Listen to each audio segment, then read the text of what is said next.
What's up, everyone, and welcome back to Break the Cycle podcast. I'm your host, Abe, and this is my wonderful wife, Jenny. Baby, what do we have for everyone today? I know the topic is juicy, but what's it about? So we want to talk about, since our podcast started as just like a fitness podcast, Break the Cycle, it still means something in our heart, and it still is, because Break the Cycle directly translates into what we have gone through in our walk with Christ. We're breaking cycles from before, and just how much it like mirrors everything that we've learned to that point. It feels like Jesus prepared us for all of this.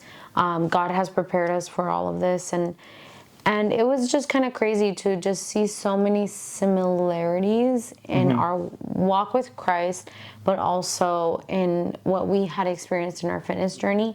And it came into full circle. So that's kind of what we want to talk about, is how we incorporate now our faith into the same things that we've been doing. And not only why, but I think Why it's important? If you are a believer, if you do, why it's important to pursue fitness still. Because one thing that stopped me from talking about fitness was the fact that I was like, oh, the fitness industry, it's vain. Yeah. I kind of almost felt shame. I kind of felt like I can't be telling women that they need to change their body.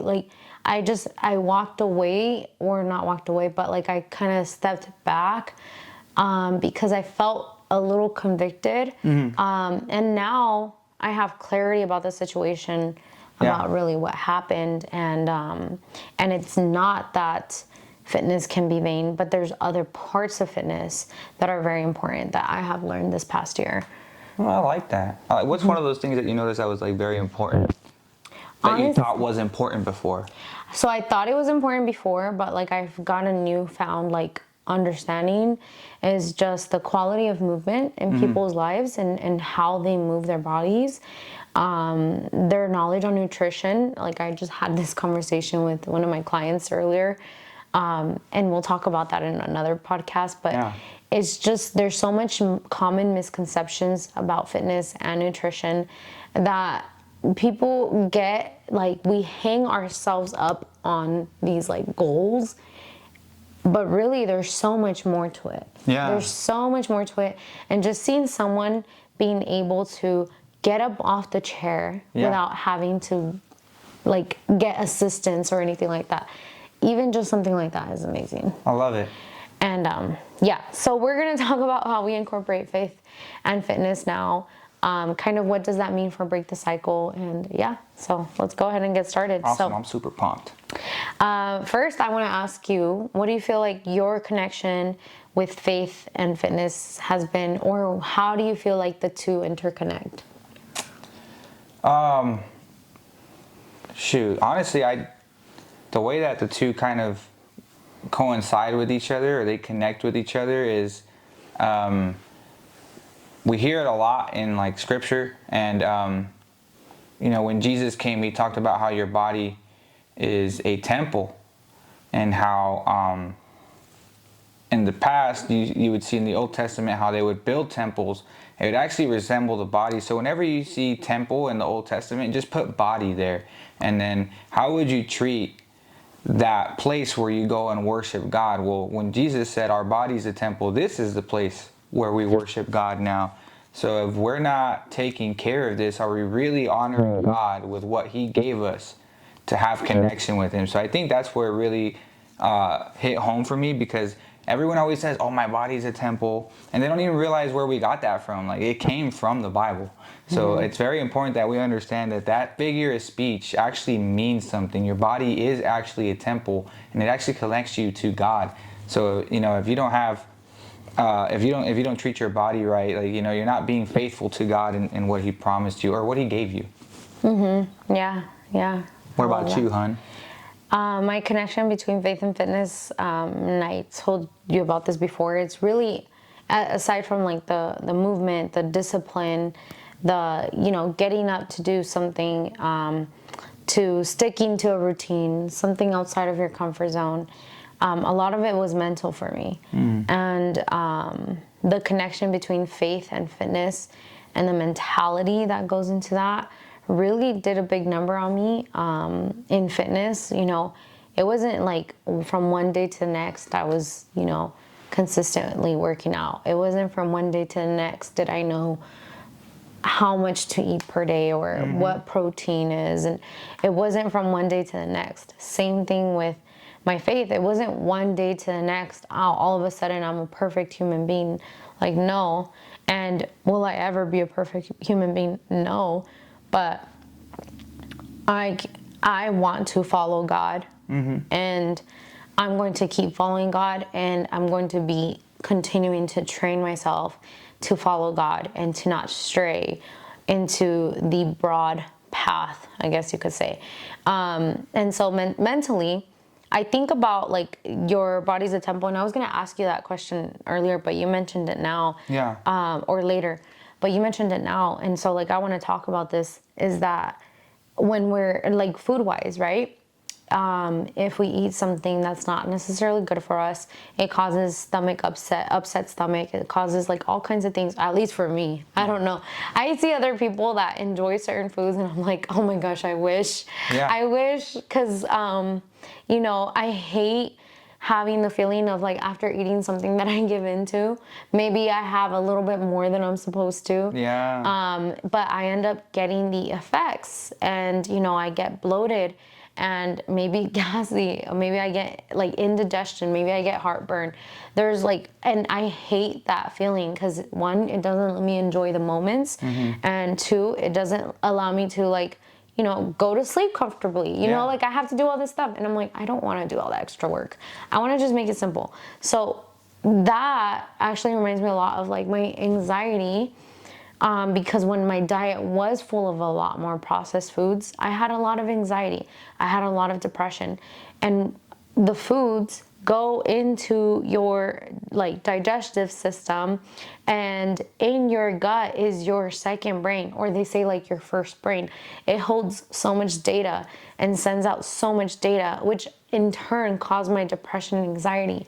So when all of these things are so interconnected, like everything matters, from the food that we eat to the things that we do to the things that we train our mind to do. And so that's why faith and fitness are connected. I love it. That was very beautifully put, honey. I really like what you did with that. Thank you. So how do you feel like faith has helped you be motivated, like at the gym, or motivated to even eat well? What do you think? Or just overall healthy lifestyle? I talk about it a lot because, I talk about that book, The Disciplines of a God. It's my favorite book.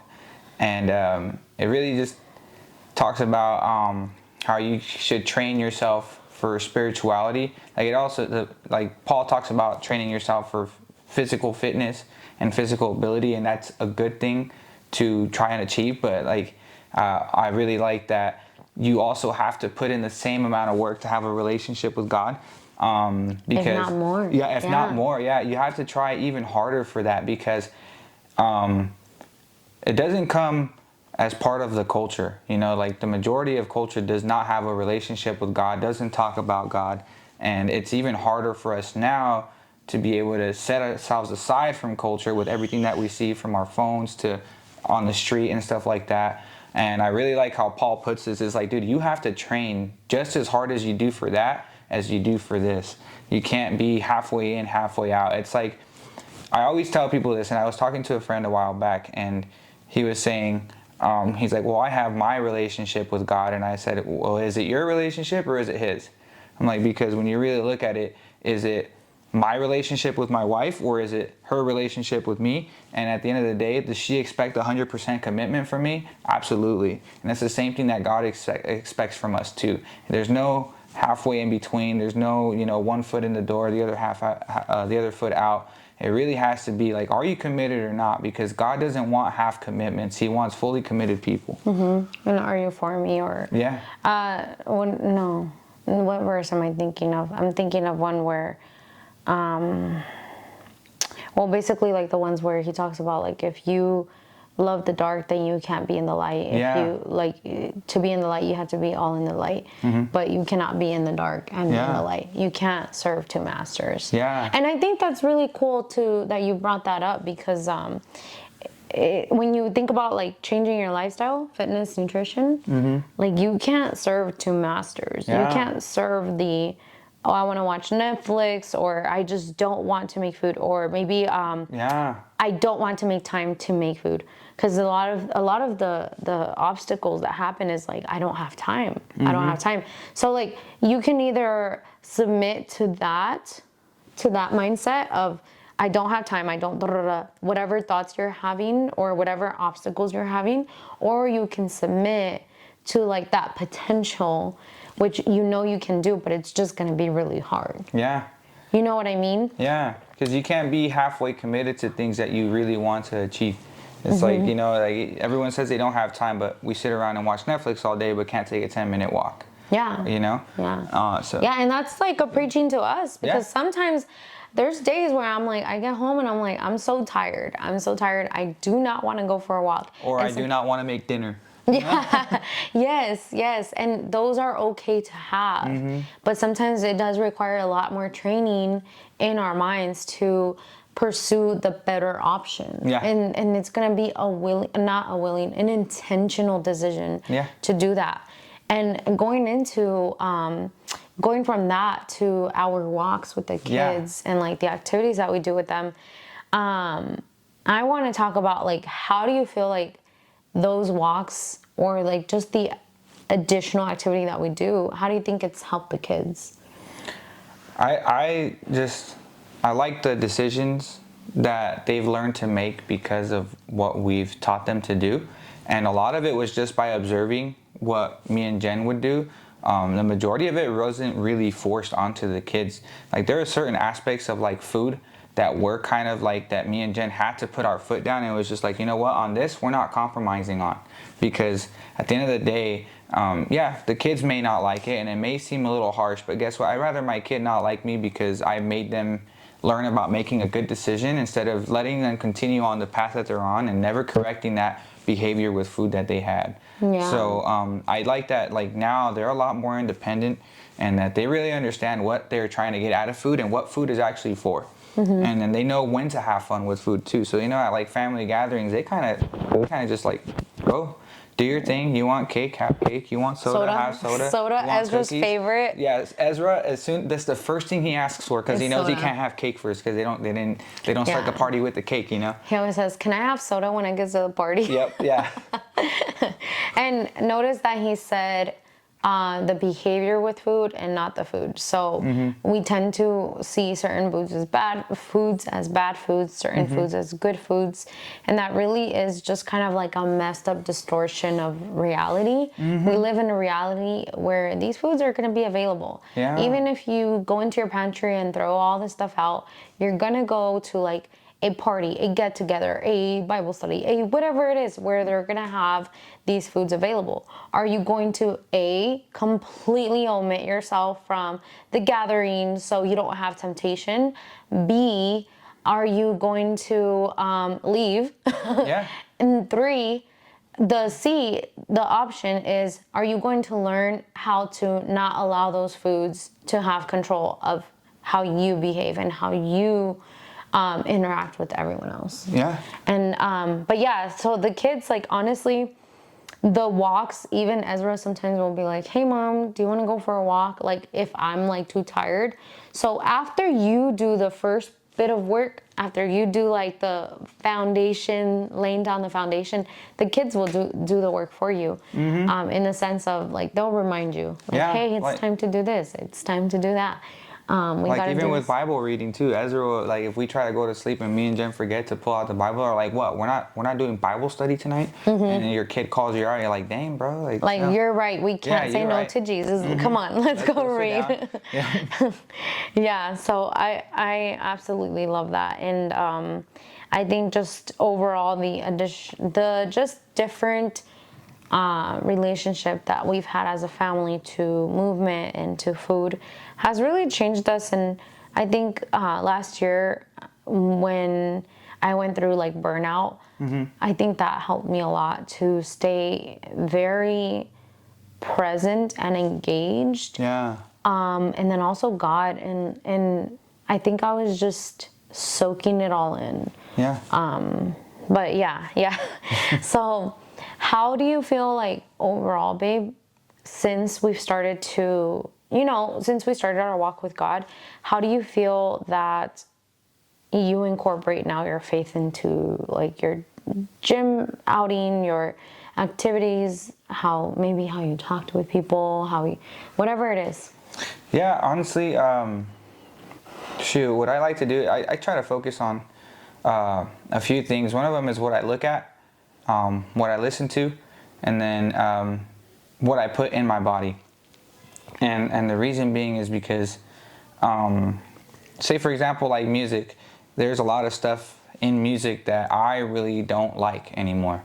Not knocking on anyone that likes to listen to rap music or metal or anything like that. Like personally, I can't listen to music that glorifies drugs, that glorifies bad living, that glorifies objectifying women in a certain light, because I personally do not have those values of objectifying women and doing drugs and getting drunk and all that stuff. So I can't listen to music that invites that type of behavior into my life either, nor can I look at anything like that on social media anymore. I used to look at that stuff for entertainment just because it was funny, but now it's just like, dude, I can't even like watch this stuff. So, or listen to it for that fact. So now what I like to listen to is, I'll listen to through the Word. I have Christian music that I downloaded now. And then, as far as like what I look at, I try to look at faith-based content, health and nutrition, family stuff, and then Risa reading my Tisa. book. Risa I'm Tisa. just kidding. Man, that Risa Tisa. Jen told me about it the other day, bro. Funniest thing I've ever heard in my life. The fact that it even happened is just like, dang, bro. Poor woman. I feel bad for her. Legion, bad boy. Yeah. And then as far as like food, I try to limit the amount of bad stuff that I have. As much as possible. Sometimes with barbering and stuff, like I don't always get to pack my lunch because I'm always in a hurry in the morning for some odd reason. So sometimes I do have to cave on certain food choices that I make, but the majority of the time, like I think the one compromise I make is Chipotle always, because it's like the closest to healthy that you're gonna get on the street. So. And I think that's the thing, is like being able to like modify and make decisions and not feel like, oh dang, like, because I remember when I first started, is if I would have like a food outside of what I planned, what I meal prepped, it like tore all of my plans down. And then I was like, man, like I'll start again next week then. Or I'll start again tomorrow. Like today's already gone to crap.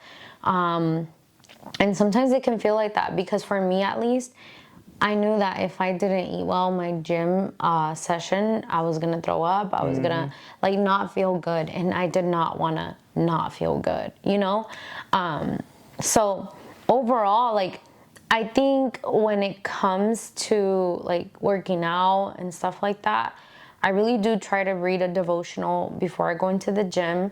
Sometimes it takes me a while to get inside. Like I'll sit in the car for a little bit, so that's the time where I'll read a devotional.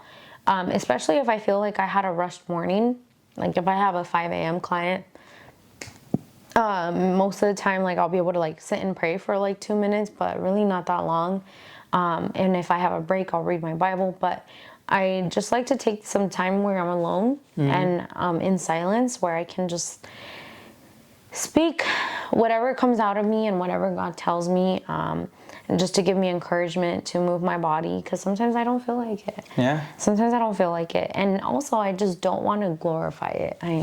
I have been in the position of glorifying my routine, glorifying my my fitness, to where as soon as like the rug was pulled out from under me, like I was like, oh my gosh. But when we don't glorify these things, we don't allow them to have a hold of it. So you can't attach yourself to a goal. Yeah. You can't attach yourself to, like, everyone comes in with a goal, and it's not bad to have goals. Like I have goals, but it's not bad, but it's how you focus. Like, Yeah. what are you going to focus on? Yeah. So focusing on the process, Yes. and more so the behaviors Yep. of what you have to do and what you have to become in order to reach that goal. Because Yeah. chances are, whatever you have to do to get to that goal, you do have to get outside of your comfort level. Come on. Amen. You do have to get outside of your comfort zone. Yeah, I think, and you know, it goes so perfectly because in the Old Testament, you know, we got the law of Moses. You know, God gave the law to Moses to pass down to us. And what people were doing is they were focusing on what the law specifically said, and they were focusing on like what it says to physically do, and weren't focusing on the spiritual sense. So then when Jesus came and he's like, hey dude, like, you haven't murdered? He's like, well, I'm here to tell you that if you even thought about murdering someone, you actually did murder that person. So he exposed the content, like the character of someone, which is very important. And I think Jen was telling me about this the other day, is like the law wasn't put there to show us how to be perfect. The law was put there to show us what we're deficient in. And it's the same thing with our goals. Our goals are there to highlight what we're weak in so that we can grow and strengthen those areas. And it's very important that we understand that, because when we set goals, they're actually out of reach when you first set them. They're not within reach. They're not. And most of us are going to make goals up way, like, we don't know how to make like those little process goals. Exactly. So I think it's very important to notice that when you put yourself in that situation of goal setting, you're putting yourself in a situation where it's going to highlight areas that you're weak in, and you have to understand that in order for you to get to that goal, you're going to have to get strong in those areas. And you know, I was telling you about it the other day. I was having this weird dream where for some odd reason I was like somehow preaching to people. I don't know where I was at, but I was telling people, I'm like, hey, like, God's not going to trust you with your blessing if you don't put in the work to do it. Like, you know, it's just like one of those things. It's like, why would I trust you with something if you haven't even put forth the effort to be in an area of someone who does that? And it's really cool. You know, I like that a lot, because now I'm like not only challenged in my faith, but I'm challenged in other areas of my life that I need to fulfill in order for me to be comfortable and be responsible with what God wants me to do with that. I like that, because when we make goals, who are we usually making the goals for? It's usually for ourselves. Yeah. Sometimes it'll be for our family, but most of the time it'll be for something for ourselves, whether it's a promotion at work, whether it's always going to be self-gratifying goals. Yes.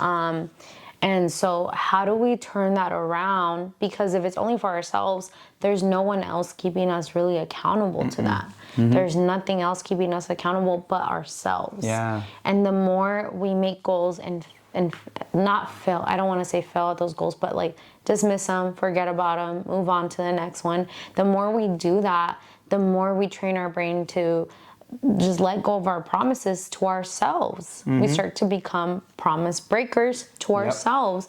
So you're breaking promises to yourself. You're teaching yourself how to be treated, basically.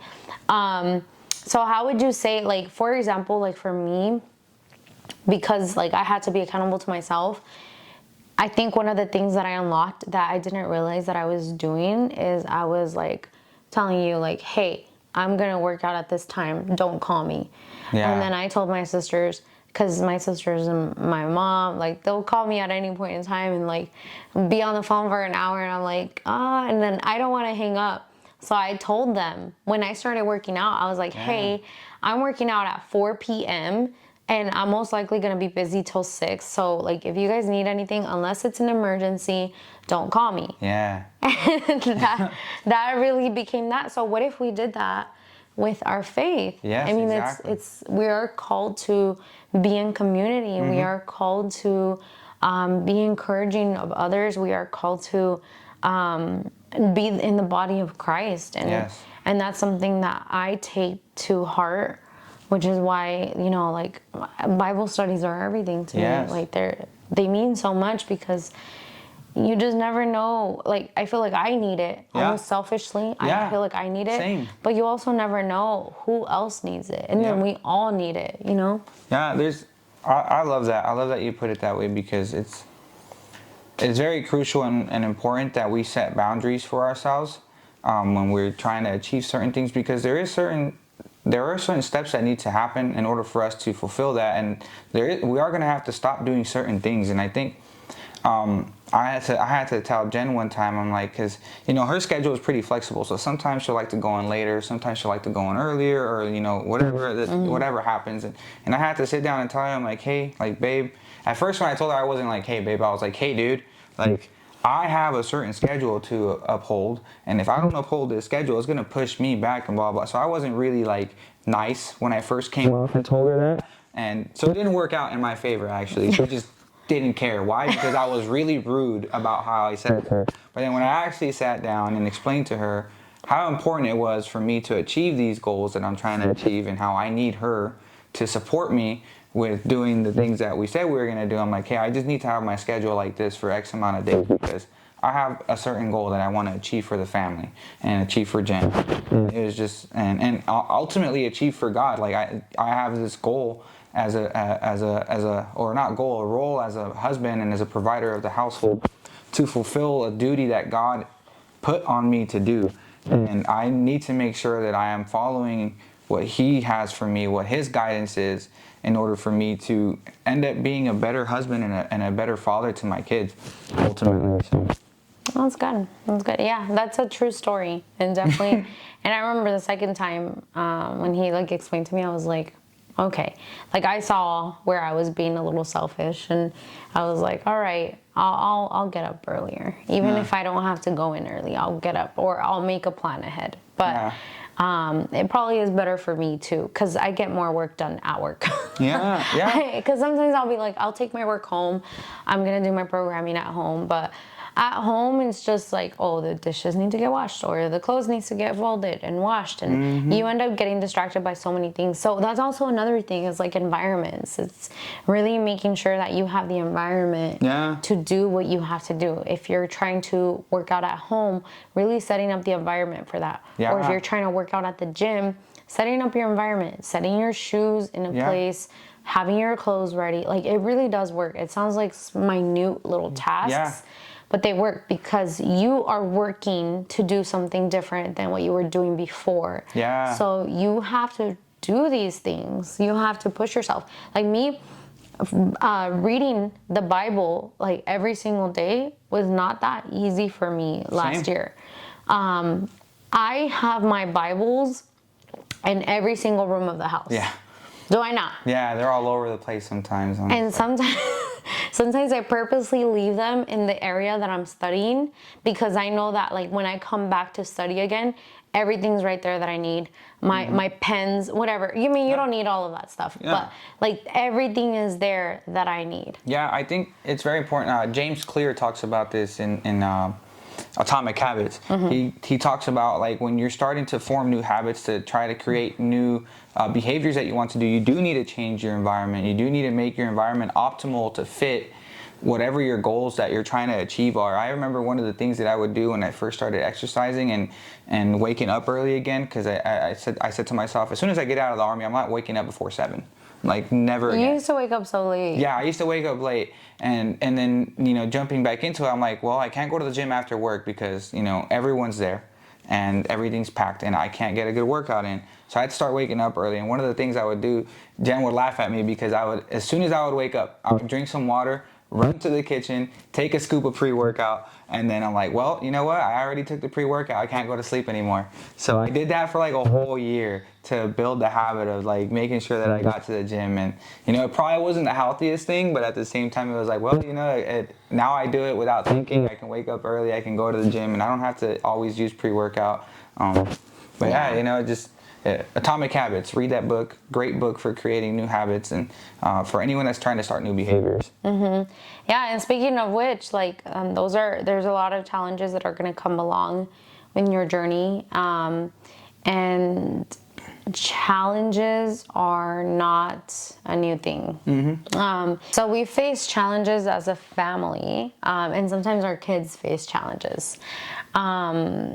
What strategies or what do you think like we've worked on with the kids in regards to like when they say like they don't have time, they don't have motivation, or they don't have the things that they need, like resources? I always tell them to come ask us. The other day I had a conversation with Andy because, he's been struggling with certain things. He's a teenager. He just got a little girlfriend. He's going through all the teenager stuff. We've never had a teenager. We're still new to teenage parenting.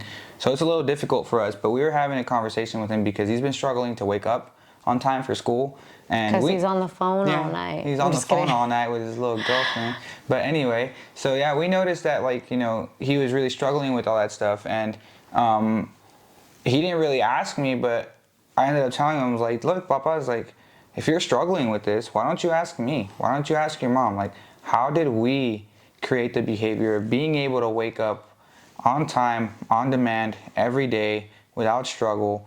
And how we created that behavior, because I'm like, it didn't just happen for us. I was like, we had to do certain things to get this done. So I always tell them to reach out to us as a resource, because 9 times out of 10, we're going to have the answer for them. And if we don't have the answer for them, then we're going to find it for them.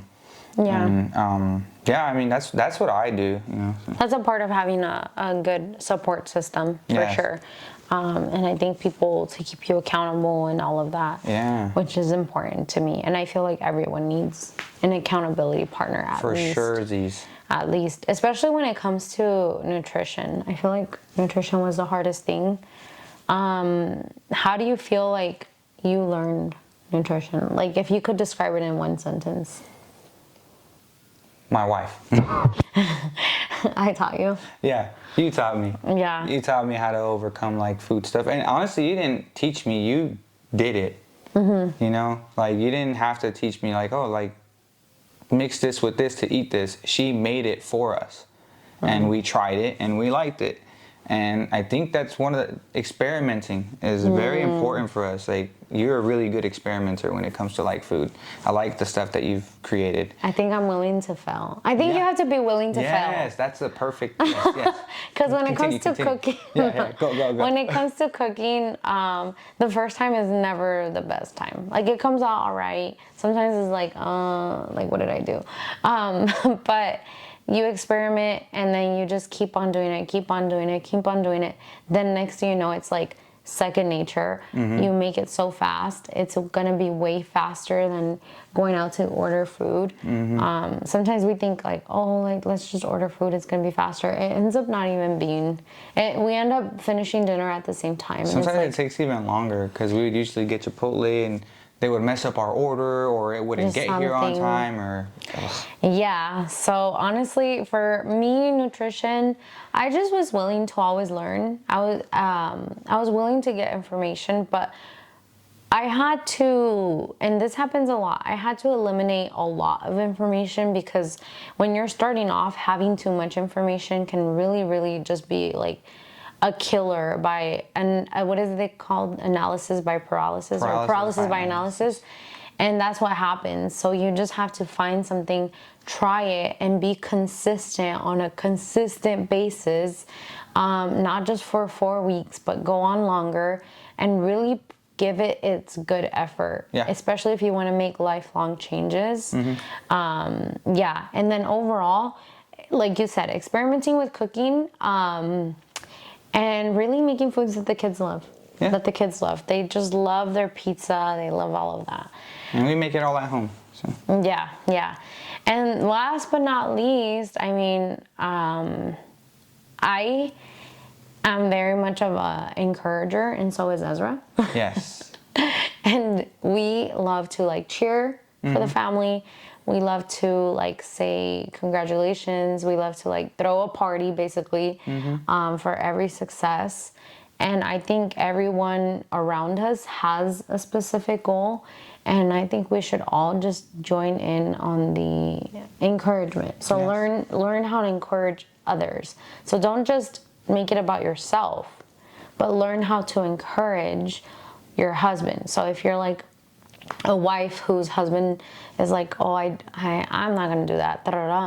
Find ways to encourage him in the things that he does do. Or you hear him say something and maybe he says something different, encourage him. Encourage. You encouraging others is going to help you not only reach your goals, but really get your family to be pulled in. Yeah, I like that. I love that a lot. Yeah.